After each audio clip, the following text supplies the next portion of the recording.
শিক্ষামন্ত্রী জনাব এহসানুল হক মিলন, তাকে আপনারা সবাই চেনেন। তিনি বাংলাদেশের যতগুলো শিক্ষামন্ত্রী বা প্রতিমন্ত্রী ইতিপূর্বে গত হয়েছেন তাদের ভিতরে সবচেয়ে যোগ্যবান হিসেবে বিবেচিত হয়ে আসছিলেন।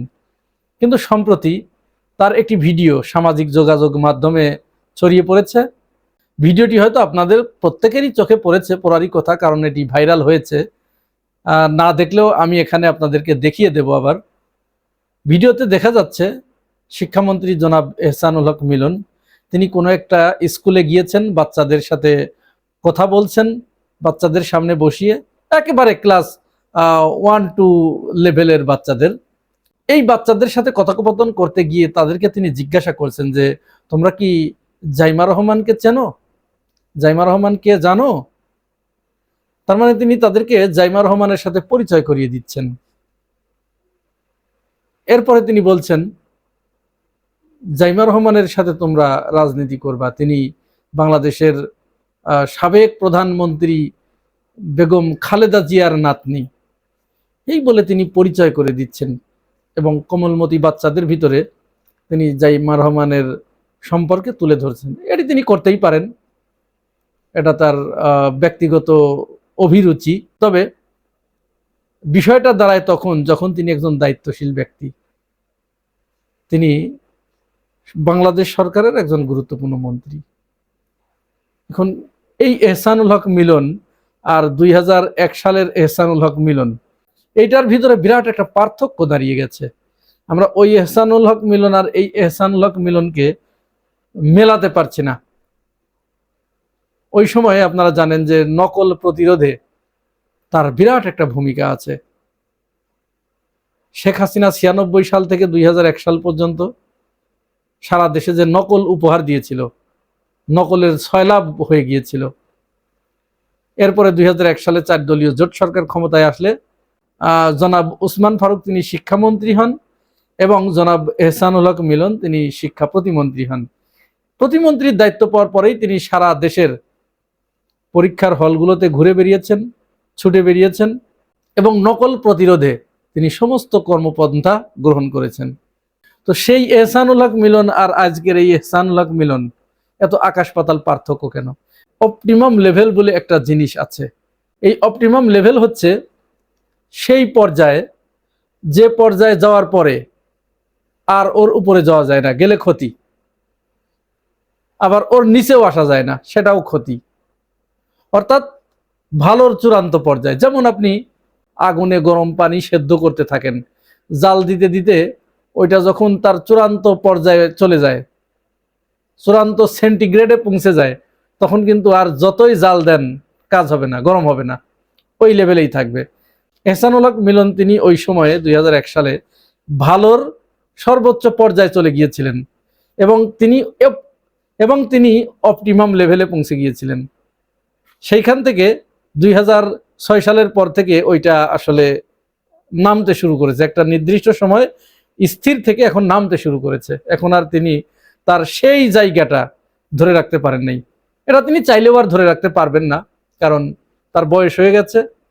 এই বয়সে তিনি আবার শিক্ষামন্ত্রীর দায়িত্ব পেয়েছেন। এখন স্বাভাবিকভাবেই 2001 সালে প্রতিমন্ত্রী থেকে তিনি যে দায়িত্ব পালন করেছেন, যে যোগ্যতার পরিচয় দিয়েছিলেন এই সময়ে, কারণ ওই যে অপটিমাম লেভেল থেকে তিনি এখন নিচে নামতে শুরু করেছেন।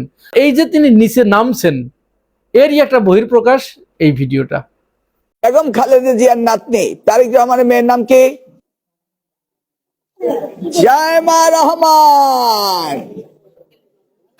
ওকে, তোমরা রাজনীতি করবা জাইমা রহমানের সাথে, তাই না? তোমরা কার সাথে রাজনীতি করবা? জাইমা রহমানের সাথে, নাকি? তুমি কার সাথে রাজনীতি করবা বলো? জাইমা রহমানের সাথে, নাকি? ওকে। তিনি এইবার শিক্ষা প্রতিমন্ত্রী হওয়ার পরে একের পর এক বিতর্কিত সকল কর্মকাণ্ড তিনি হাতে নিচ্ছেন। তিনি এসেই ঘোষণা করলেন যে আবার ছাত্রছাত্রীদের অনলাইন ক্লাস শুরু হবে। কারণ কি? এই যে তেলের সংকট, জ্বালানির সংকট, এই দুটির অপচয় রোধ কল্পে সাশ্রয় করার জন্য তিনি ছাত্রছাত্রীদেরকে আবার অনলাইনের দিকে ঠেলে দিচ্ছেন। অনলাইনের যে কি জ্বালা, যাদের সন্তানরা এই সময় স্কুলে গিয়েছিল তারাই শুধু জানে।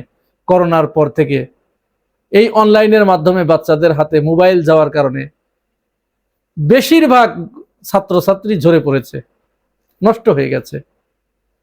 কারণ অবাধ তথ্য প্রযুক্তির যেমন একটা ভালো দিক আছে, তেমনি খারাপ দিকটাও আছে।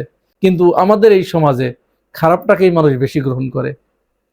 পড়ালেখা তো গুল্লাই গেছে, ধ্বংস হয়ে গেছে পড়ালেখা। পড়ালেখা বাদ দিয়ে শুধু অনলাইনে পড়ে থেকেছে, নাই সেই পড়ালেখা নাই। মানুষ অধীর আগ্রহে অপেক্ষা করছিল যে একটি নির্বাচিত সরকার আসলে আবার ছাত্রছাত্রীদের ক্লাসে ফিরিয়ে নিয়ে যাবে, পড়ালেখার সেই পূর্বের গতি আবার ফিরে আসবে। কিন্তু না, তিনি এসে আবার ছাত্রছাত্রীদের হাতে সেই মোবাইল ফোন তুলে দিচ্ছেন, আবার তাদেরকে অনলাইন ক্লাসে তিনি ঢুকিয়ে দিচ্ছেন। আর অনলাইন ক্লাসে যে কতটুকু পড়ালেখা হয় সেটি আমরা সবাই জানি। প্রত্যেকটা শিক্ষা প্রতিষ্ঠানে ক্লাস তো হয়ই না, শিক্ষকরা তাদের দায়িত্ব যথাযথভাবে পালন না করে তারা আছে এখন রাজনীতি নিয়ে। ছাত্রছাত্রীদের পড়ালেখার কোনো খোঁজ খবর নেই। প্রত্যেকটা শিক্ষার্থী কোচিং নির্ভর হয়ে গেছে, প্রাইভেট নির্ভর হয়ে গেছে।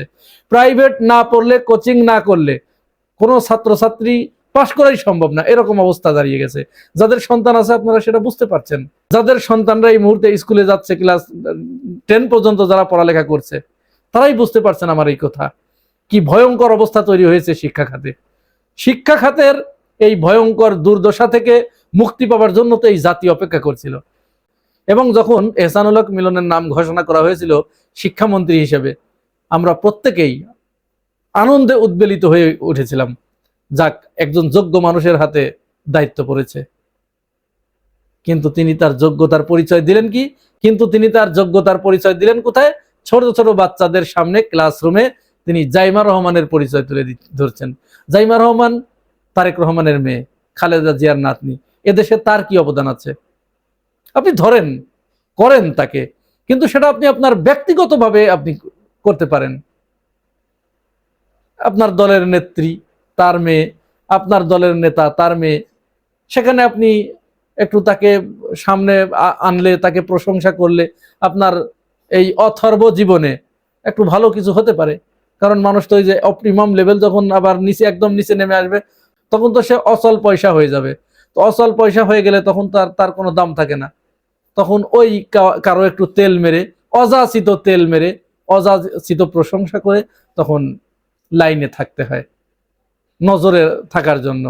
আমাদের কাছে মনে হচ্ছে শিক্ষামন্ত্রী সেই কৌশলটাই অবলম্বন করেছেন, যার কারণে তিনি ক্লাসরুমে গিয়ে এইটা বাচ্চাদেরকে শেখাচ্ছেন। আমরা এই নজিরটা শিক্ষামন্ত্রী খুব বেশি ভালো নজির স্থাপন করেছেন বলে মনে করার কোনো কারণ আমরা দেখছি না। এবং ইতিমধ্যেই রাজনৈতিক বিশ্লেষকরা এবং বিশেষ করে যারা শিশু বিশেষজ্ঞ, তারা বলছে যে এটি কোনো মতেই কাম্য নয়। কারণ শিশু মনের উপরে এটার বিরাট একটা ব্যাড ইফেক্ট পড়বে। আপনারা কি মনে করেন জানাবেন কমেন্টস বক্সে। আর ভালো থাকবেন। আল্লাহ হাফেজ।